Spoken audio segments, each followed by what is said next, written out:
Hi, I'm Jen Smith. Welcome to Launch Your Rocket. Today is 9/11. And on 9/11, 22 years ago, we said never forget. But did we? Here we are, 22 years later, and the real question I think we should sit with is, why on that day did we have the ability to love with that capacity? Why did our hearts suddenly turn? Why was everyone able to love even their enemies in the middle of catastrophe? Because for a moment, the noise of the world stopped. Our pride, our politics, our preferences, all of it just fell away.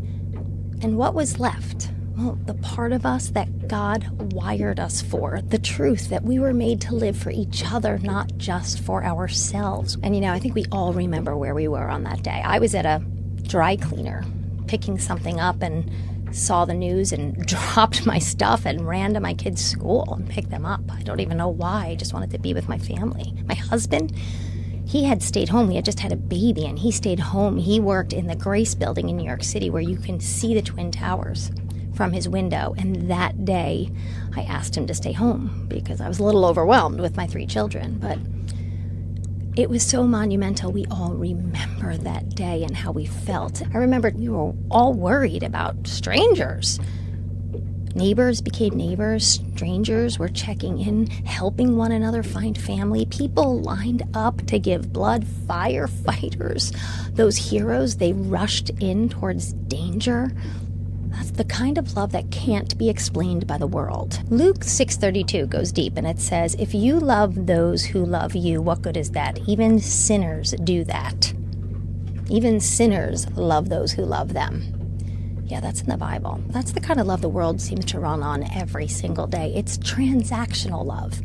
You're kind to me, I'll be kind to you. You respect me, I'll respect you. I had a friend who used to say to me all the time in high school about our children, she'd say, "I just tell my kids, be nice to anyone who's nice to them. I just want them to be happy." And it used to drive me crazy. It totally goes against unconditional love. That's transactional, and that's easy, but that's normal for the world. Those who love you, love them back. Those who don't, just ignore them, let them.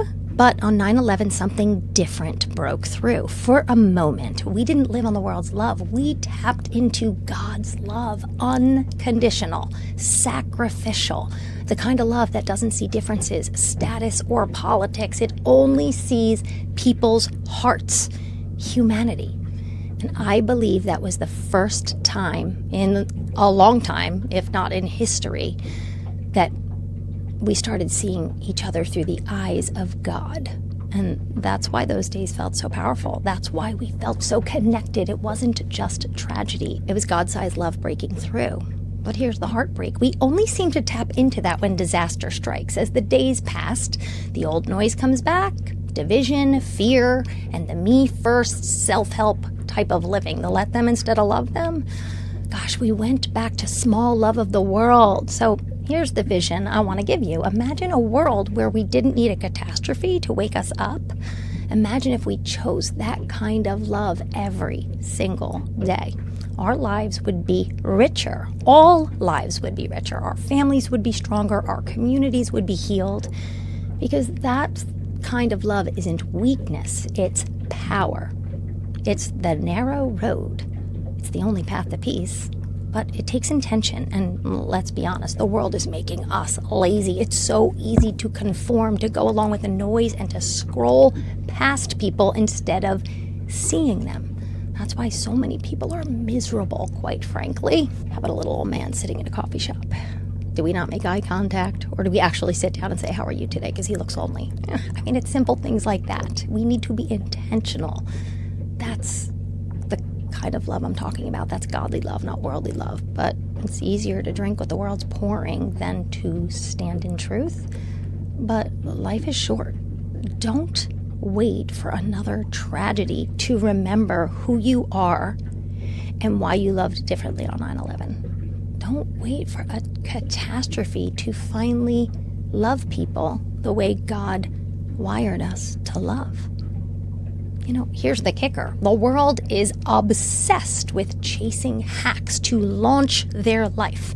Self-help, hustle, motivation, new maps that leave us empty. But ironically, this love that I'm talking about is the exact way to get unstuck. This is how you truly live life launched. You love the way we loved on 9/11.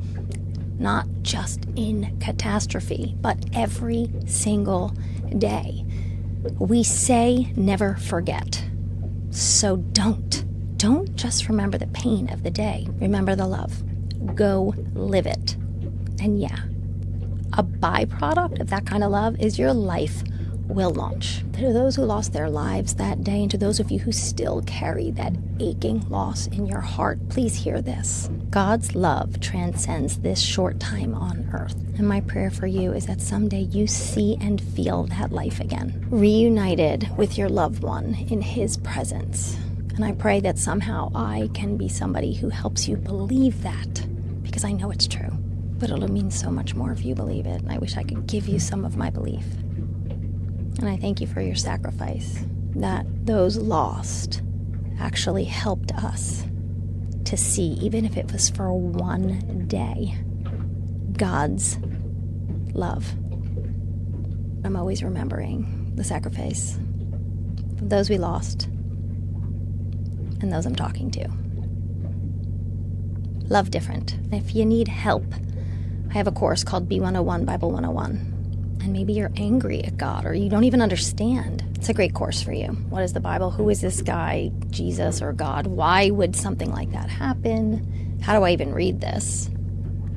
Maybe it'll give you some clarity, help you understand Him. I can't promise it will, but I know that the course I made is to try and break through to people who are, it's like in another language to them. They're like, pick it up. What is this book?